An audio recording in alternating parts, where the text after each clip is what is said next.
Rádio Mega Brasil Online. Olá, você que nos acompanha pelo nosso canal do YouTube. Eu sou Marco Antônio Rossi e esse é o Comunicação S.A., programa da Mega Brasil, que destaca toda e qualquer ação de relacionamento e de consolidação de marca.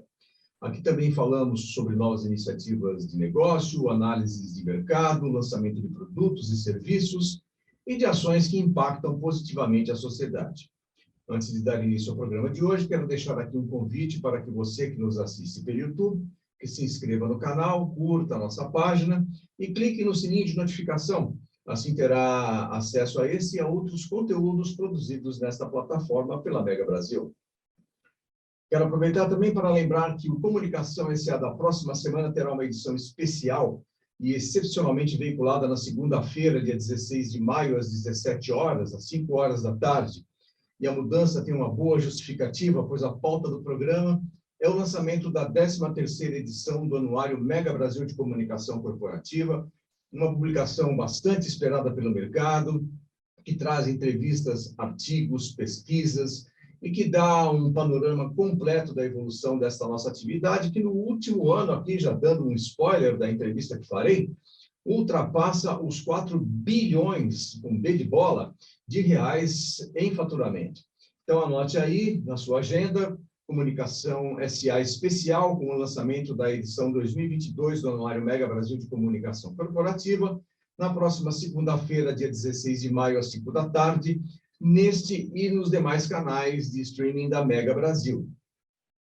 Com o advento da pandemia, muitas empresas passaram a se preocupar com a dinâmica que vinha sendo adotada até então, junto às suas lideranças, que, como todos sabem, são figuras fundamentais na gestão dos negócios. Aliás, esse é um tema que o Seminário de Comunicação Interna da Mega Brasil vai abordar nos próximos dias 25, 26 e 27 de maio. Mas o fato é que, com a pandemia e com a proliferação do trabalho remoto, as lideranças desapareceram ou deixaram de ser percebidas. Nosso convidado de hoje, no Comunicação S.A., vai mais além dessa percepção corporativa e apresenta uma tese mais ampla de que este é o fim da liderança. Para falar sobre o tema, eu dou as boas-vindas a Celso Braga, diretor executivo do Grupo Bridge, focado no desenvolvimento humano e diretor também administrativo da Regional São Paulo, da Dunkers Society Brasil. Celso, muito obrigado por estar aqui conosco no Comunicação S.A. Ok, um prazer estar aqui com você, Marco, e sempre um agradável bate-papo aí com o amigo. Muito bem, só para aqui apresentar, as pessoas talvez conheçam já o Celso, que já esteve em alguns eventos da Mega Brasil, estará inclusive na abertura do nosso seminário de comunicação interna, sobre o qual eu acabei de dar detalhes. Mas o Celso, Celso Braga, ele é mestre em educação, ele é psicólogo e pós-graduado em psicodrama socioeducacional.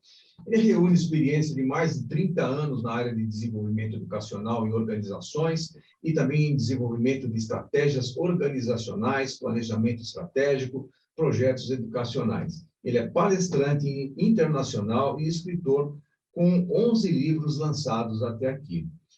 Celso, nessa última segunda-feira, o Grupo Bridge lançou um documentário sobre o fim da liderança, cujo o endereço, inclusive, a gente vai deixar aqui disponibilizado aqui no rodapé da tela, né?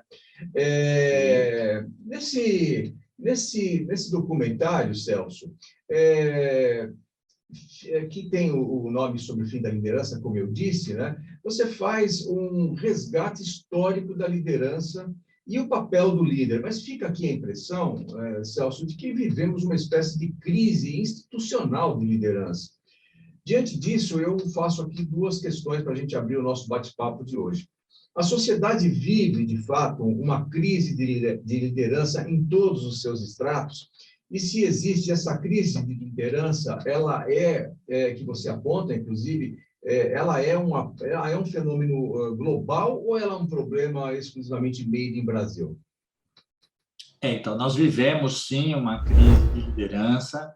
Ela já é muito evidente, ela veio se instalando ao longo dos anos, ao longo dos últimos 5 anos, ela se acelerou com o processo do distanciamento social na pandemia, não é um fenômeno exclusivo, made in Brasil, é um fenômeno que a gente pode verificar em outros países. Eu tenho viajado muito aqui para a América do Sul, vejo aqui nos países da América do Sul os mesmos problemas que nós temos, e ouso dizer que nas conexões internacionais com Estados Unidos, Europa, também a gente está nesse mesmo dilema, nesse mesmo pé, por ter alguns contatos que estão vivendo fora do país, e me parece que estão, eu vou falar a palavra sofrendo, e é sofrendo mesmo, dos mesmos dilemas que nós temos hoje aqui.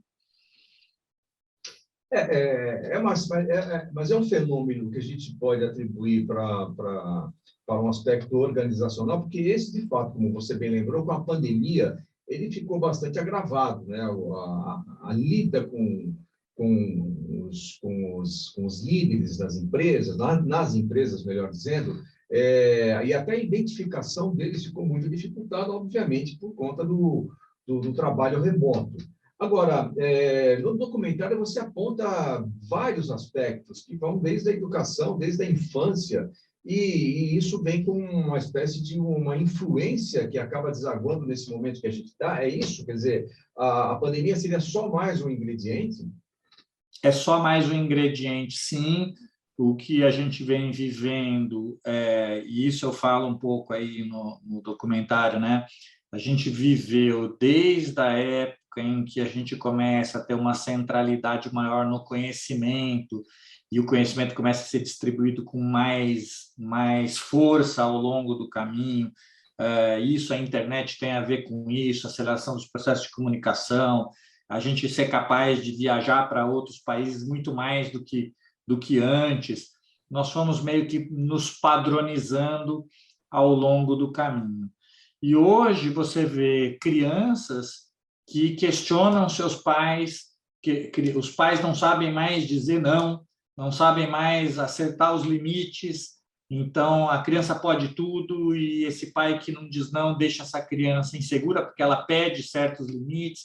A gente tinha historicamente, vamos dizer assim, uma referência de valores dada por uma estrutura de família, seus avós, meus avós, os pais diziam certo, diziam errado, e agora quem está dizendo certo e errado são as crianças.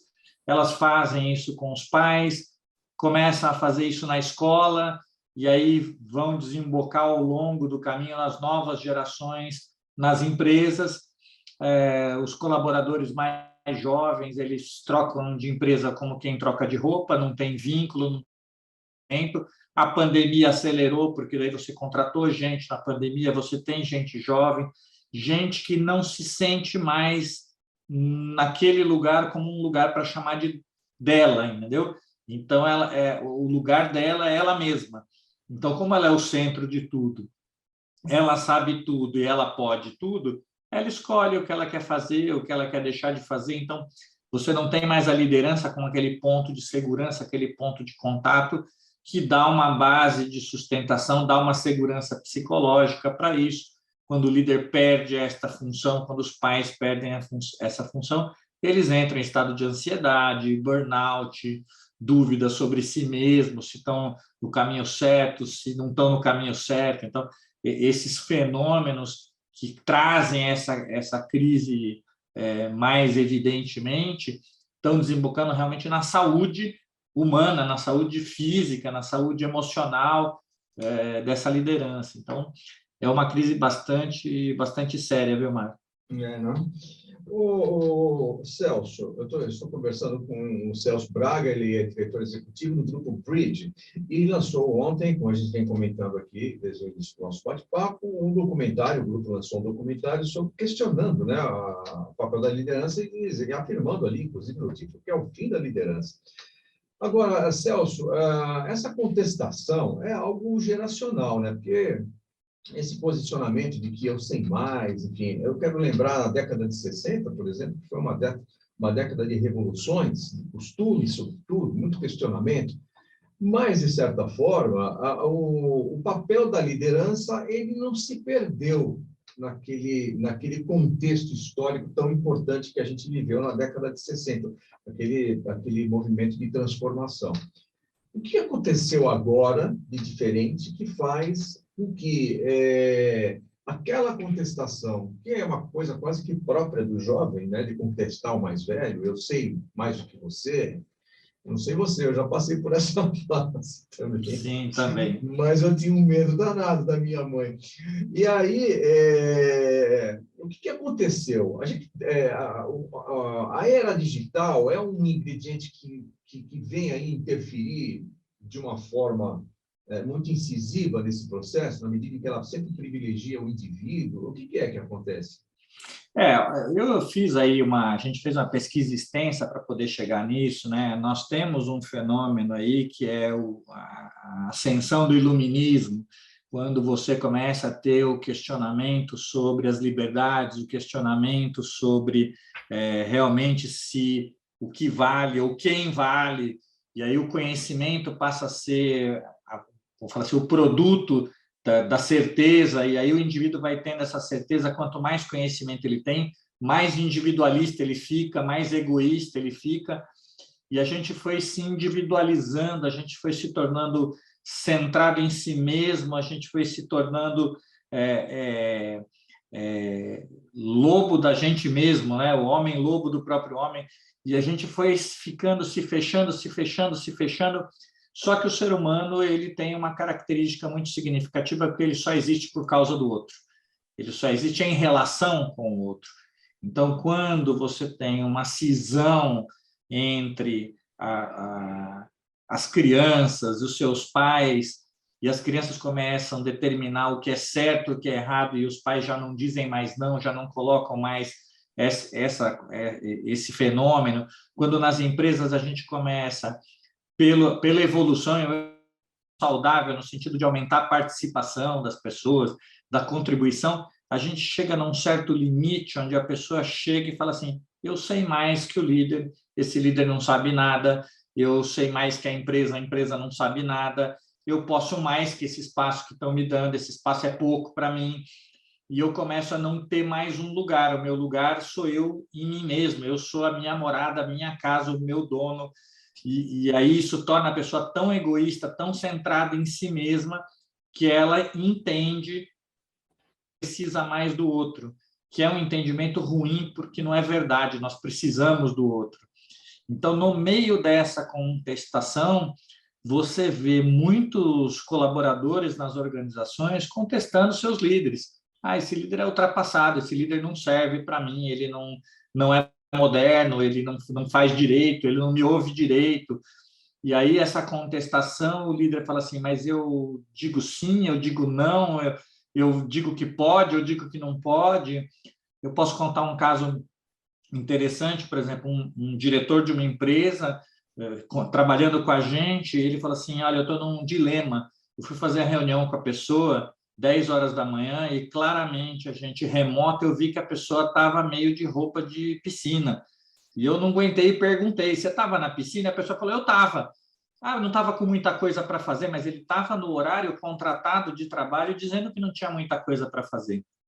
E o líder não falou nada, ficou quieto, deixou passar. 2 semanas depois tinha uma entrega importante para ser feita e a qualidade do que a pessoa entregou foi muito abaixo do que tinha sido feito. Então, eu falo assim, eu digo para a pessoa que ela não pode, mas agora ela está em casa, nós estamos na pandemia, o que é certo, o que é errado. Então, essa dúvida que é trazida, ela se torna uma angústia. Eu falo assim, se eu disser isso, o cara for embora, eu perco o colaborador, ele quer mandar nele mesmo, ele quer ir para a piscina 10 horas da manhã, reunião importante para discutir um assunto, ele acha que ele não tem muita coisa para fazer.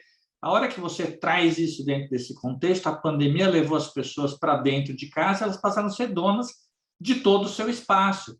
E esses acordos, esses limites foram meio que desaparecendo. Nós vamos continuar vivendo home office, mas vamos ter que encontrar limites, novos acordos, novas situações. Só que essa liderança, nesse caso em específico, tem um sofrimento, tem uma dor. Ela já sabe que ela precisa ser empática, ela sabe que ela precisa cuidar da outra pessoa, que ela tem que ter esse fenômeno de compreensão de algumas questões, mas até onde essa compreensão está certa ou está errada é que a gente não sabe mais, e isso está trazendo uma dificuldade grande, até para você identificar um senso de pertencimento daquela empresa, daquela pessoa naquela empresa. Muito bem, estou conversando com o Celso Braga, que é diretor executivo do Grupo Bridge, e falamos sobre o lançamento, nessa segunda-feira, do documentário O Fim da Liderança.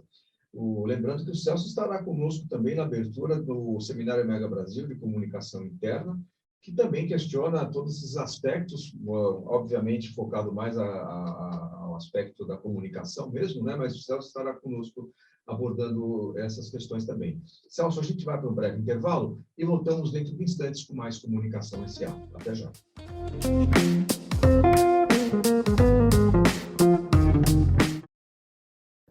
Atuar na integração de refugiados e pessoas vítimas de migrações forçadas. Essa é a missão do Instituto ADOS. São oferecidas aulas de português, orientação jurídica e auxílio para entrar no mercado de trabalho. Aqui, eles também garantem uma fonte de renda, ensinando seu idioma e cultura. Faça parte dessa luta.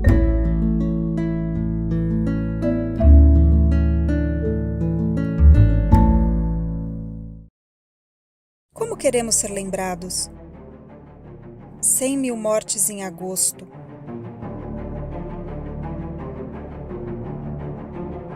$200 mil mortes em janeiro. 300 mil mortes em março. 400 mil mortes em abril.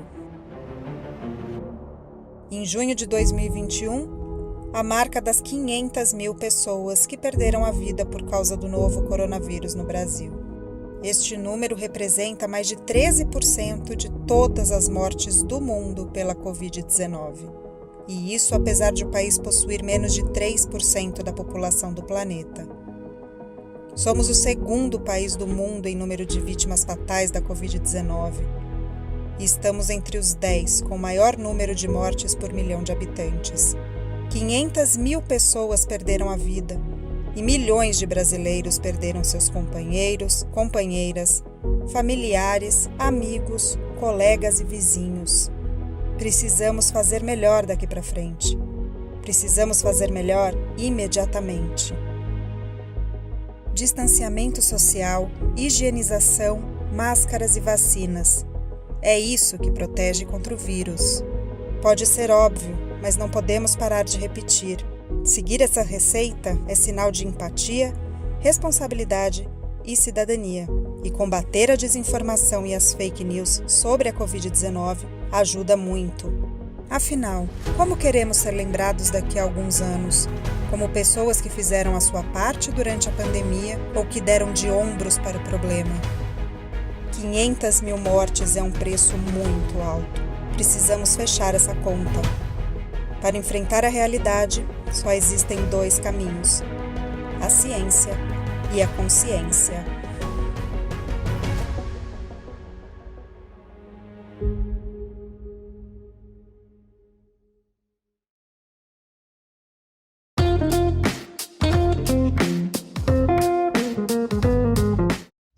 Olá, ouvintes da Rádio Mega Brasil Online. Olá, você que nos acompanha pelo canal do YouTube da Mega Brasil. Estamos de volta com o Comunicação S.A. Hoje eu recebo a visita aqui de Celso Braga, ele é diretor executivo do Grupo Bridge, e falamos sobre o lançamento do documentário feito pelo Grupo Bridge nessa semana, abordando o fim da liderança. Celso, na sua fala anterior, você fez uma referência sobre os impactos que esse estado de contestação, essa não aderência à cultura da empresa, essa autoconfiança, esse autoconhecimento que é muito próprio, que ficou mais aflorado agora no pós-pandemia, isso impacta tanto nas organizações quanto nos líderes, né? Como lidar com essas questões junto aos seus empregados. Agora, esse é um fenômeno pessoal. Como que esse comportamento impacta também no indivíduo, no agente que contesta, no agente que não aceita, no agente que acha que ele já nasceu sabendo tudo, né? Se é que a gente pode encarar dessa forma. Qual o impacto que isso tem nele enquanto pessoa e nessa geração que está se formando nesse cenário? É muito fácil da gente olhar isso, né, no impacto que você tem nos consultórios.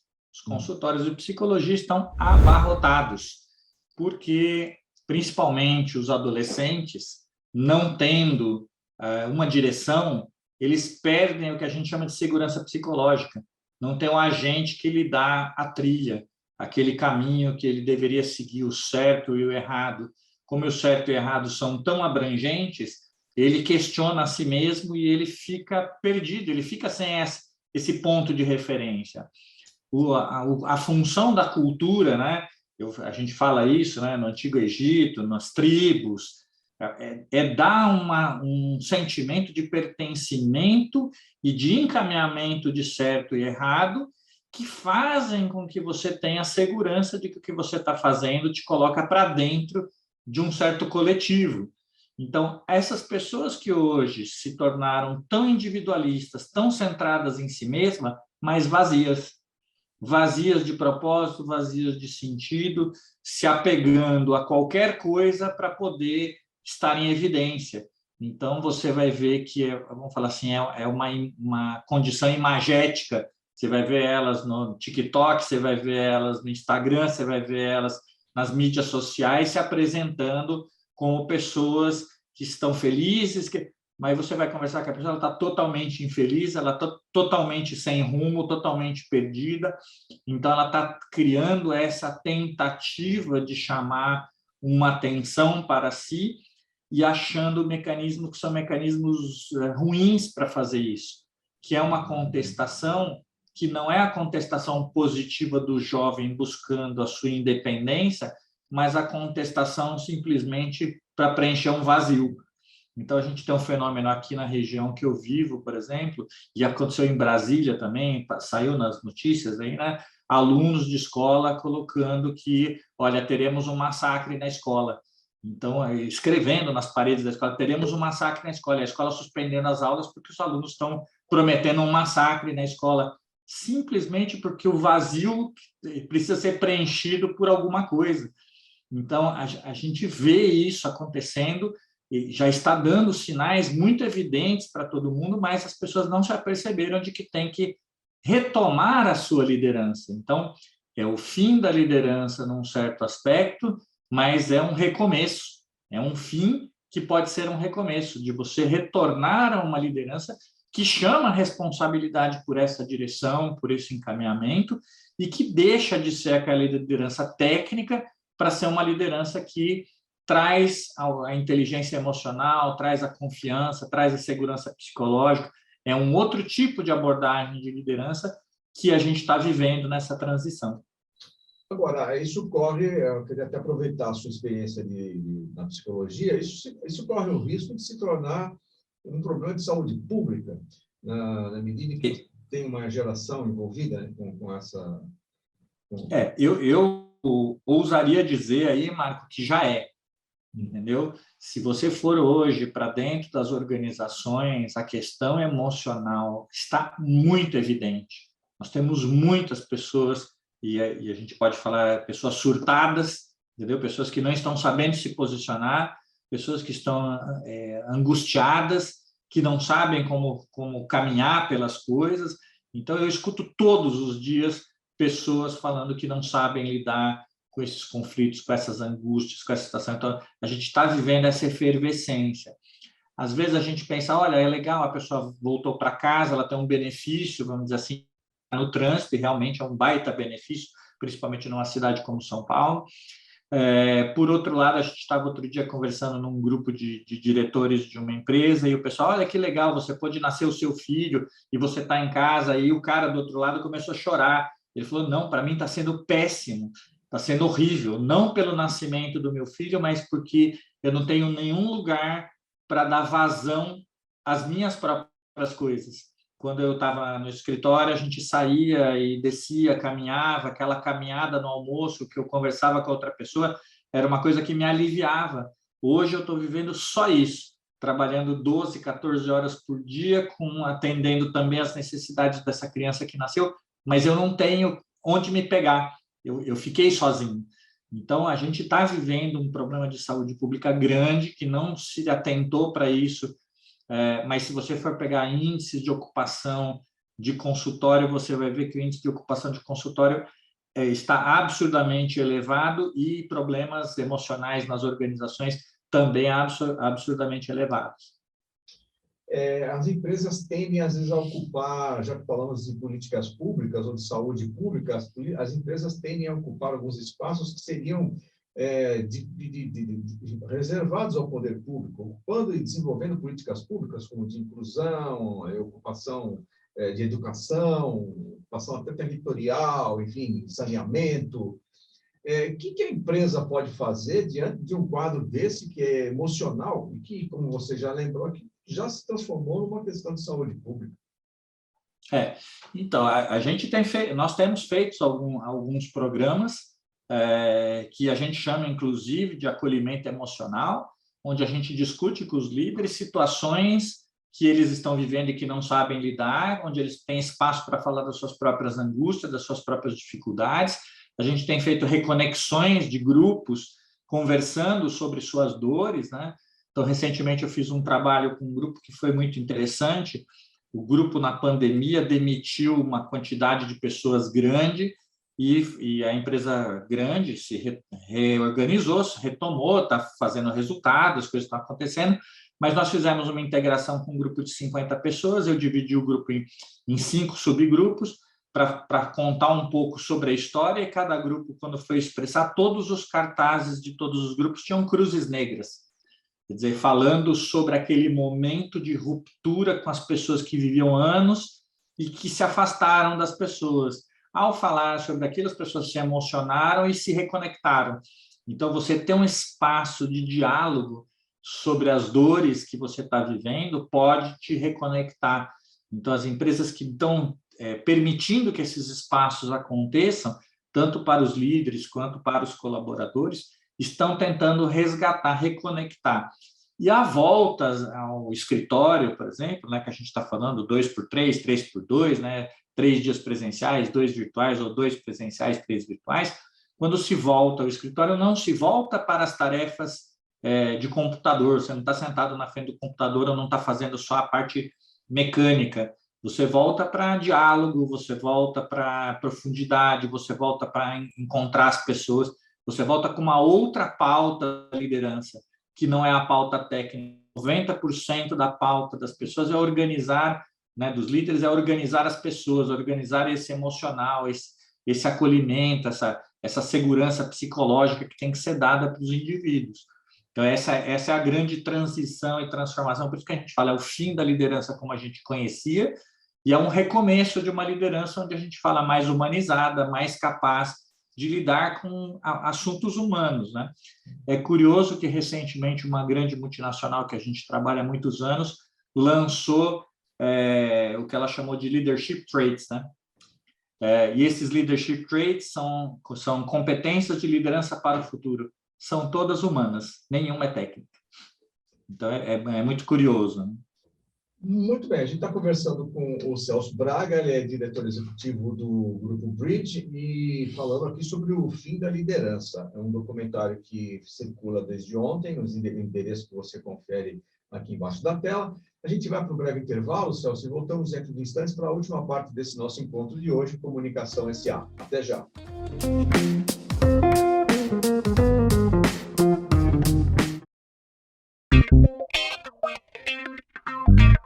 Dor de cabeça na hora de buscar um serviço de comunicação para sua empresa? Isso é coisa do passado. Acesse anuariodacomunicação.com.br e encontre a solução para as necessidades da sua marca ou produto. Coronavírus. O que você precisa saber e fazer. Antes de compartilhar mensagens de saúde, confirme se elas são verdadeiras no canal de WhatsApp Saúde Sem Fake News. Siga as orientações do Ministério da Saúde pelo site saude.gov.br/coronavírus.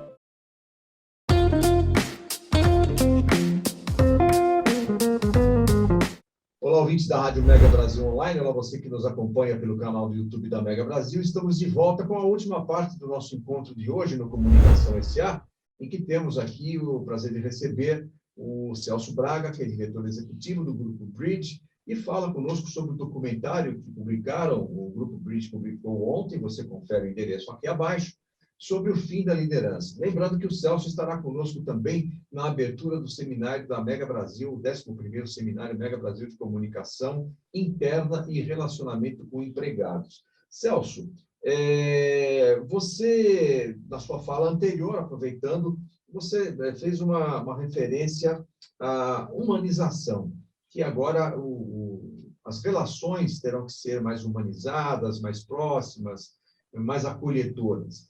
Nesse modelo híbrido que nós vivemos hoje, com esse convívio fracionado que nós temos, como você lembrou bem, as empresas elas fazem aí algumas tentativas, né? Na verdade, a receita não existe, a gente vai tentar, inclusive, responder isso e conhecer um pouco disso no nosso seminário da Mega Brasil, mas a receita ninguém tem, estamos aí numa tentativa de acerto e erro, e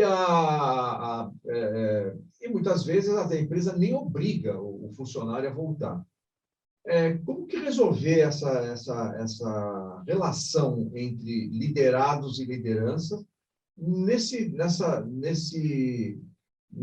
ambiente tão etéreo, de hoje eu estou, amanhã eu não estou, e amanhã eu posso não vir, essa coisa meio no ar, assim. De verdade, isso não tem uma fórmula, mas tem uma premissa essencial.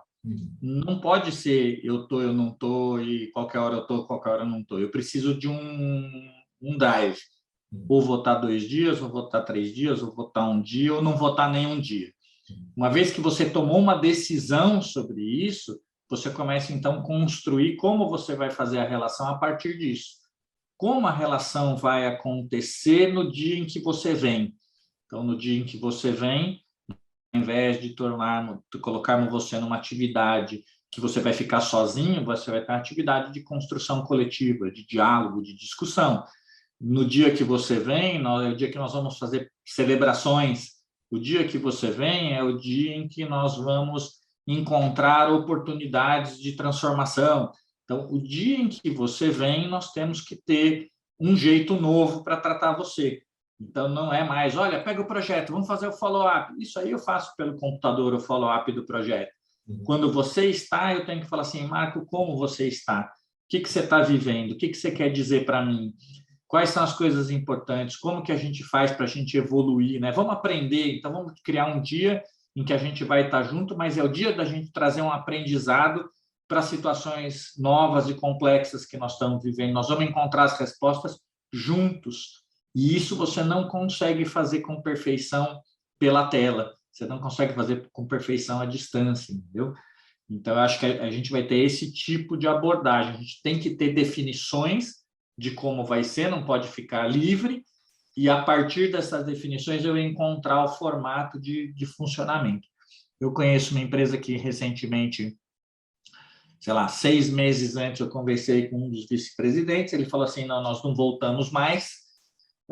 Passados 6 meses ele falou assim, nós vamos voltar 3 dias por semana. Então, em 6 meses ele mudou de ideia, porque ele começou a perceber essa desconexão. O número de turnover dele aumentou, as turmas começaram a ir embora. Ele falou, se eu não trouxer a turma para cá, eu vou perder mais gente ainda. Se eu não der esse senso de pertencimento, isso vai explodir, né?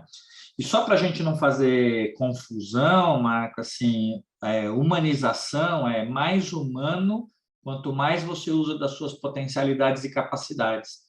Mais humanos não é só aquele fofo, acolhedor, sabe, o piano tocando e o cafezinho, não é isso. É usar da nossa capacidade para produzir inteligência, para produzir junto, para construir junto. Então, ele tem uma exigência ali, eu vou tratar o meu filho humanizado, eu vou tratar o meu colaborador humanizado quando eu acredito nele, cobro dele que ele use o seu potencial, que ele faça mais do que aquilo que ele está fazendo. Isso faz com que ele se sinta enriquecido, isso que é humanizado, né? Agora, isso nos coloca diante de um período no qual você faz referência no seu documentário também, que é o iluminismo, em que se valorizava muito esse aspecto do humano, do conhecimento, esse conhecimento acolhedor. A pergunta que eu quero deixar para você é, estamos voltando ao iluminismo, Celso? Talvez a gente esteja superando o iluminismo, porque, vamos falar assim, você tinha essa vertente do iluminismo numa centralidade no humano, mas numa desconexão com o divino, né? Você trazia o iluminismo como a razão, a ciência, e isso continua sendo assim, só que você teve um efeito colateral da individualização. E agora nós estamos falando do coletivo. Eu preciso do coletivo. Então, é uma luz sobre o iluminismo, é um jeito diferente de pensar onde você integra razão e emoção. Razão e emoção fazem parte da mesma lógica. A hora que você traz a emoção para a equação, você supera o iluminismo, e talvez a gente não tenha o nome ainda desse período que a gente está vivendo, mas eu acho que o século XXI é o século do ser humano, é o século do humano enquanto potência, do humano enquanto coletivo. Então, nós estamos vivendo um momento em que o individualismo tem que ser rompido para que a gente volte ao coletivo. Então, o que a pandemia trouxe para a gente, ela deu um chacoalhão em todo mundo, pôs todo mundo individualizado de verdade. Acho que a hora que isso bateu em todo mundo, deu, vamos falar assim, a ressaca, e quando você volta para o coletivo. Você volta para entender que você só é quando você está com o outro, você não está sem o outro, né? Eu acho que esse é a grande superação desse movimento que a gente viveu, de uma centralidade na tecnologia e da razão, sem levar em conta esse homem que está por trás disso, que é o homem coletivo, o humano coletivo. Muito bem, infelizmente chegamos ao final do nosso encontro, Celso. Eu queria agradecer bastante a sua participação aqui. Lembrar que você pode acompanhar esse documentário produzido pelo Grupo Grid, no endereço que estamos disponibilizando aqui na tela, e se preparar também para o nosso seminário de comunicação interna e relacionamento com empregados, que terá abertura do Celso Braga logo mais no dia 25, né? O seminário ocupa o dia 25, 26 e 27 de maio. Celso, muito obrigado por estar aqui conosco. Estamos sempre à disposição. Parabéns pelo trabalho, pelo documentário. Obrigado. Sempre bom papo, Marco. Muito obrigado. É um prazer sempre falar com você. Da mesma forma, obrigado a você também que nos acompanhou. Semana que vem tem mais Comunicação SA. Até lá.